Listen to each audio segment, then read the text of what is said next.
And how does this fresh take on Cheaper by the Dozen differ from previous adaptations? Well, it's a 2022 version. You know, it's a blended family. There's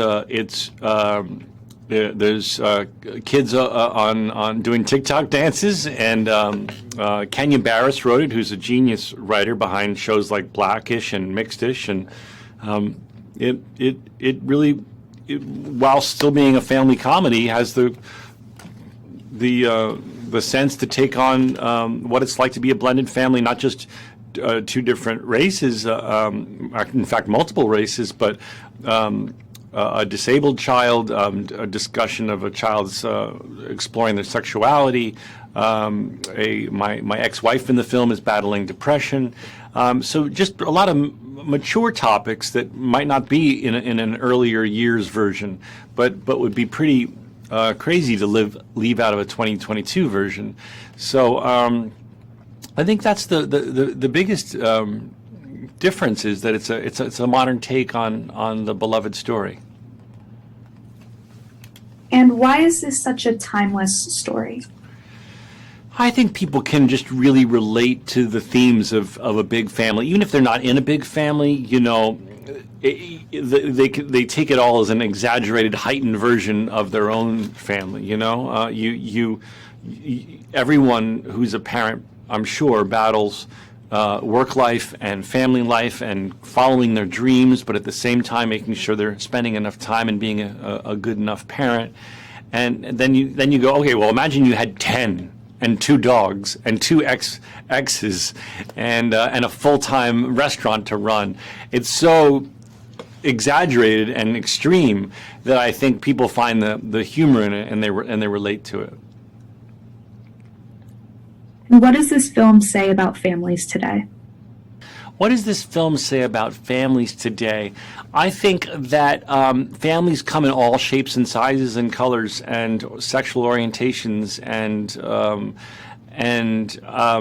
that this film reflects the modern family.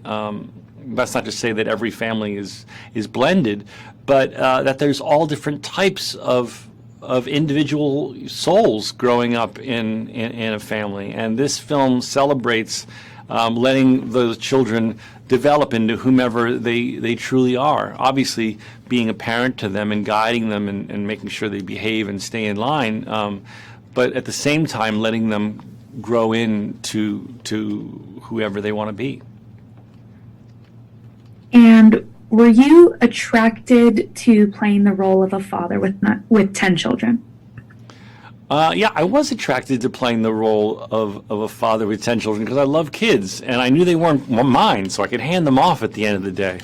I got to act opposite the beautiful Gabrielle Union and just laugh all day with these kids. And then of course Kenya's script, which is so brilliant because it's not one of those movies that parents have to roll their eyes at and go, oh, I have to suffer through this movie that my kids want to watch. It's got laughs for adults on every single page. So I think that adults are going to love it just as much as their kids. And what was it like filming with all these kids? What was it like filming with all these kids? Most of the time it was a lot of laughter. Sometimes we had to wrangle them, Gabby and I, a bit and do a little good cop, bad cop, because the younger ones just really wanted to wrestle and play around and touch everything. But we had a lot of laughs. And finally, why is DisneyPlus the perfect home for the new Cheaper by the Dozen? DisneyPlus is the best home for Cheaper by the Dozen because guess what? You don't have to go anywhere. You can turn it on March 18th in your living room. Gather the kids, get some popcorn, and flip it on, and the whole family can watch it together on DisneyPlus March 18th.